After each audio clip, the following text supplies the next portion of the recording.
আজ খুবই খুশির খবর শোনাইব আপনাদের। আমার বারান্দার ফুল গাছে আজ 3টি ফুল ফুটিয়াছে, কিন্তু একটি ফুল ফুটি ফুটি করিয়াও ফুটিল না। বলুন তো, ফুলটি ফুটি ফুটি করিয়াও ফুটিল না, এই বাক্যটির ট্রান্সলেশন কী হবে? নিশ্চয়ই বুঝতে পেরেছেন, আমি অ্যাবাউট টু এর ব্যবহার নিয়ে এসেছি। কোনো কিছু প্রায় ঘটতে যাচ্ছে এমন বোঝাতে, অর্থাৎ কোনো কিছু ঘটার খুব কাছাকাছি এমন বোঝাতে অ্যাবাউট টু ব্যবহৃত হয়।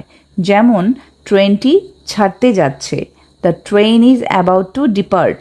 মুভিটি শুরু হতে যাচ্ছে, the movie is about to start. এবার মনে পড়েছে কি ফুলটি ফুটি ফুটি করিয়াও ফুটিল না বাক্যটির ট্রান্সলেশন কী হবে? The flower was about to bloom, but it didn't.